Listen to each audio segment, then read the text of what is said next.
Welcome back to our channel, dear friends.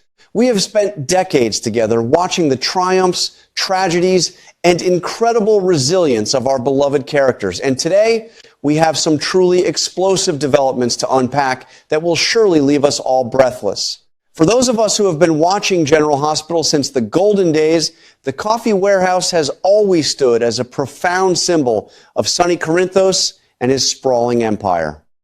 It is the very foundation of his legitimate business front, a place where countless deals have been made, secrets have been whispered in the shadows, and the rich aroma of roasted beans has often masked the darker, more dangerous operations of the Port Charles underworld. But what we just witnessed on our television screens was not a mere business dispute or a quiet meeting gone wrong. Jen Sidwell has completely shattered the unwritten rules of our beloved city by launching a full-scale, broad daylight assault on that very warehouse. As a longtime viewer, I found myself holding my breath, utterly shocked by the sheer audacity and brutality of this attack. This was not the kind of localized, small-scale mob skirmish we are used to seeing. This was a highly coordinated, international mercenary strike force descending upon our familiar, beloved streets. The sheer terror of this assault cannot be overstated, and the writers and directors have truly outdone themselves in painting a vivid picture of absolute chaos and destruction. Sidwell did not just send a couple of local thugs to rough up Sonny's men. He deployed highly trained, ruthless mercenaries who unleashed a fierce and devastating shootout right in the middle of the day. Watching Sonny's loyal men fall severely injured amidst the splintering wood, shattered glass, and flying bullets was a visceral experience that harkened back to the most intense and heartbreaking mob wars of the 1990s. I could not help but feel a deep sense of dread as the violence unfolded before my eyes. Sidwell's objective, as we quickly learned through the smoke and the sirens, was not to steal valuable shipments of coffee or to disrupt the financial supply chain.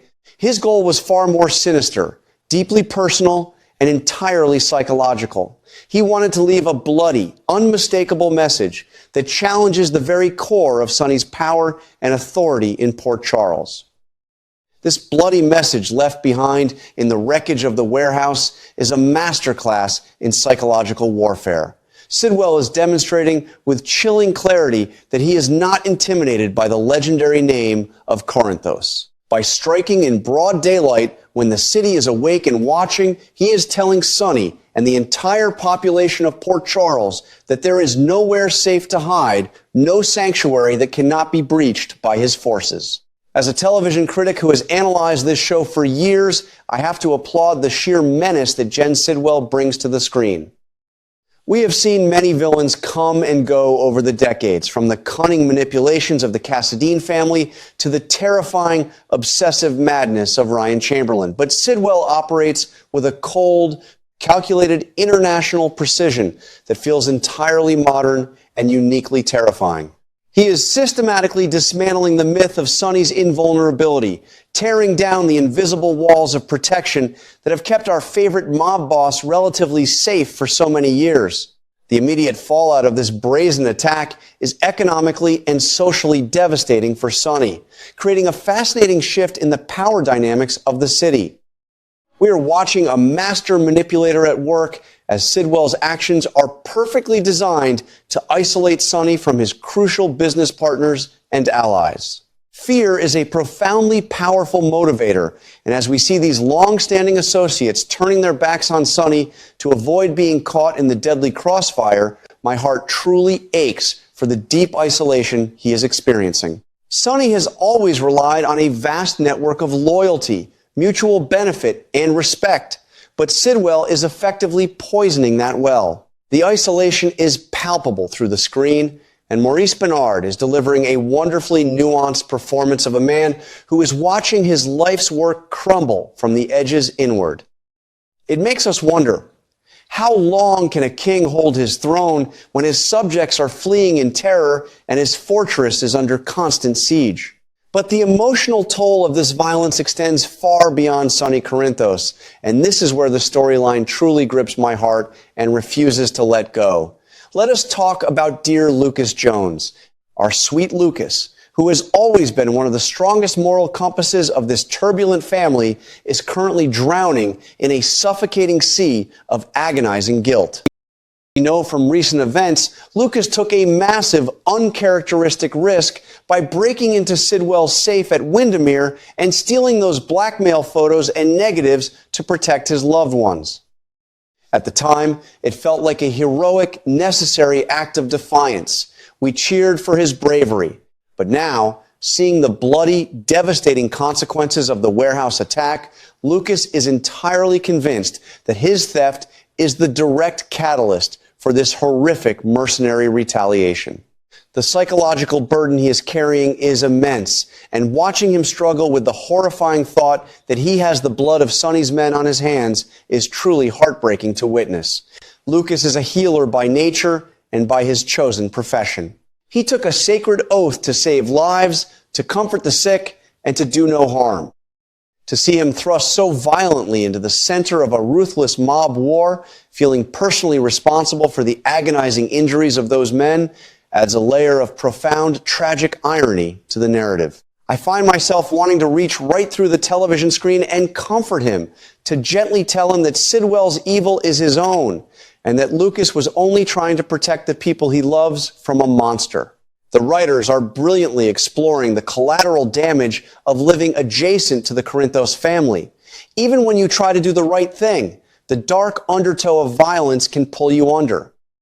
Lucas's internal torment is a poignant, painful reminder that in Port Charles, no good deed goes unpunished, and the emotional scars often run much deeper and take far longer to heal than the physical ones. Meanwhile, the severe political and social ramifications of this attack are landing squarely on the capable but weary shoulders of another character we have loved and admired for decades, Mayor Laura Collins. My goodness, Jeannie Francis is giving us such a powerful, layered portrayal of a woman caught between her sworn civic duty and her incredibly complex family ties. Laura is facing an insurmountable wave of public pressure and righteous outrage. The citizens of Port Charles are understandably terrified by the sudden eruption of gang violence in their streets, and they are looking to their mayor for answers, reassurance, and immediate protection. Laura has always stood as a glowing beacon of hope and morality for this town, but this unprecedented crisis is testing her leadership and her spirit to their absolute limits. What makes Laura's situation so incredibly compelling and deeply tragic is the bitter irony of her recent decisions regarding this very threat. Just a short time ago, she explicitly prevented Sonny from taking lethal preemptive action against Sidwell. She insisted, with all the righteous conviction and moral clarity we expect from her, that they must handle Sidwell through the proper legal channels. She desperately wanted to rely on the justice system to prove that they are fundamentally better than the ruthless criminals they fight against. But now, as she surveys the bloody aftermath of the warehouse attack and hears the cries of the injured, I cannot help but wonder if she is agonizingly second-guessing that noble stance. Did her strict insistence on playing by the rules inadvertently allow Sidwell the precious time and freedom he needed to launch this devastating strike? The burden of leadership is incredibly heavy, and seeing Laura grapple with the horrifying possibility that her morality may have cost innocent lives is a deeply moving storyline that resonates with anyone who has ever had to make an impossible lose-lose choice. The rapidly escalating danger surrounding Sonny, Laura, and Lucas is creating an atmosphere of suffocating, unbearable tension that permeates every single scene. Sidwell is not just a distant threat. He is an encroaching, suffocating shadow that threatens to consume them all in darkness. With his business partners fleeing in panic and his usual resources severely depleted by the attack, Sonny is backed into a highly dangerous corner. We all know from decades of history that a cornered Sonny Corinthos is a terrifying force to be reckoned with, but even he seems to realize that he cannot fight a well-funded international mercenary army entirely on his own.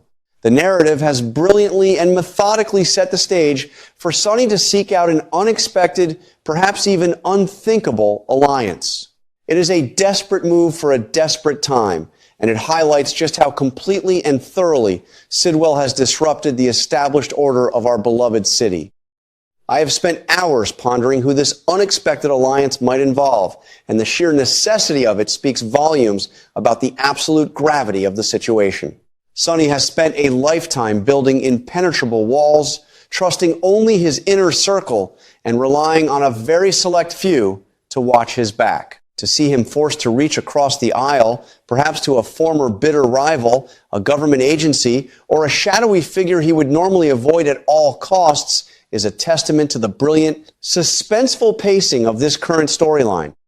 It keeps us, the veteran viewers who think we have seen it all, completely on the edge of our seats, reminding us that even after all these years, General Hospital can still surprise us and push its legacy characters into entirely uncharted, perilous territory. The desperation is thick enough to cut with a knife, and the stakes for the Corinthos family have truly never been higher. But just when the darkness seemed absolute, just when we thought Sidwell might actually succeed in his hostile, bloody takeover of Port Charles, the writers delivered a masterstroke that had me literally cheering at my television screen in pure delight. The sudden, electrifying, and completely unexpected appearance of Anna Devane and Jason Morgan is the exact kind of dramatic shockwave that makes us tune in day after day, year after year.